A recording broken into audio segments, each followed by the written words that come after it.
सर्वांनी दोन्ही हात उंच करून आपण सर्वांनी घोषणा द्यायची आहे. तुला भारत माता की भारत माता की वंदे वंदे भारतीय जनता पार्टीचा. पुण्यामध्ये जे अधिवेशन झालं ते निवडणुकीच्या पार्श्वभूमीवरती येणारी निवडणुका यासाठी अत्यंत महत्त्वाचं असणारं मार्गदर्शक ठरणारं असं अधिवेशन होतं. आणि त्या अधिवेशनामध्ये आदरणीय अमितजींनी आणि आदरणीय देवेंद्रजी आणि बावनकुळेजींनी जो संदेश तुम्हाला आम्हाला सर्वांना दिला तो संदेश खालीपर्यंत अतिशय योग्य प्रकारे जाणं हे आवश्यक होतं. माझ्या अगोदरही बऱ्याच जणांनी या संदर्भामध्ये थोडा बहुत त्या सर्व गोष्टीचा उल्लेख केला, परंतु त्यामधली 2 वाक्य जी आहेत तेवढीच मी पुन्हा एकदा आपल्यासमोर मांडण्याचा प्रयत्न करणार आहे. त्यांनी असं म्हटलं की येणाऱ्या निवडणुका ज्या आहेत त्या विधानसभाच्या निवडणुका या भारतीय जनता पार्टीच्या नेतृत्वातच होतील, परंतु त्या महायुतीतच लढल्या जातील.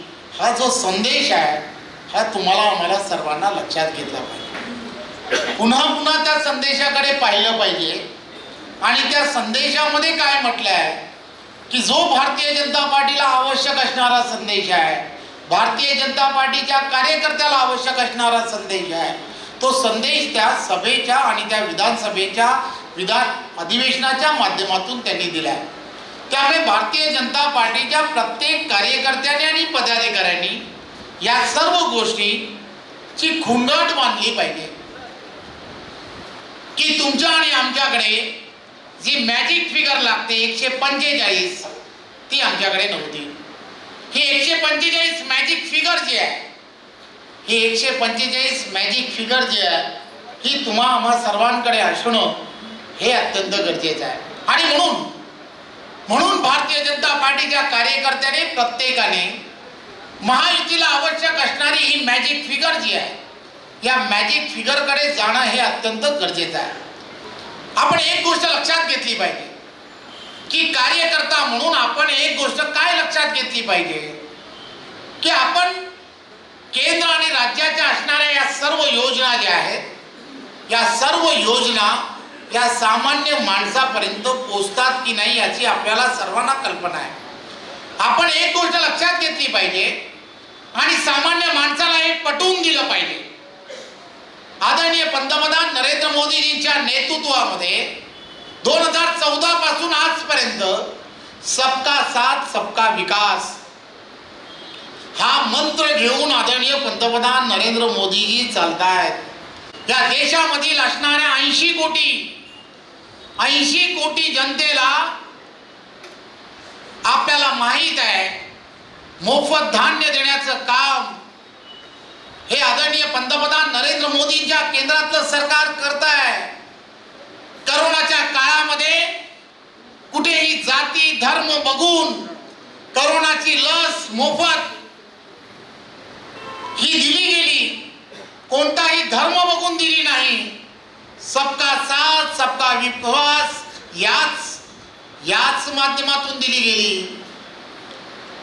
शेतकरी सन्मान योजना प्रत्येक शेतकऱ्याच्या अकाउंट मध्ये एकदा नाही, दोनदा नाही, तीनदा नाही, चारदा नाही, 17 वेळा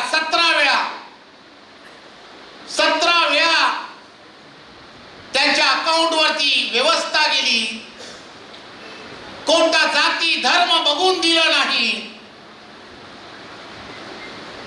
याही पेक्षा वेगळं म्हणजे काय की आता आदरणीय पंतप्रधानांच्या पाठोपाठ आदरणीय मुख्यमंत्री एकनाथराव शिंदे, आदरणीय देवेंद्रजी आणि अजितदादा या तिघांनी सुद्धा नमो सन्मान कोणतीही जात धर्म बघून दिलं नाही.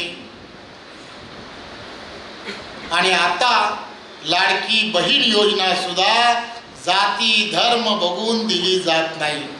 त्या बूथवरती प्रत्येकाने जायचं आहे.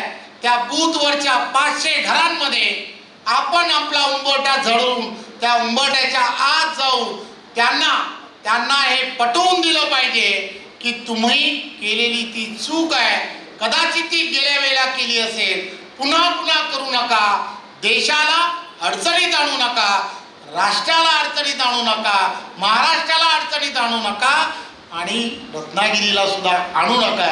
एवढंच फक्त समजवा. धन्यवाद. जय हिंद, जय महाराष्ट्र. टाइम्स डिजिटलला लाईक करा, शेअर करा, सबस्क्राईब करा आणि बेल आयकॉन दाबायला विसरू नका. Times digital.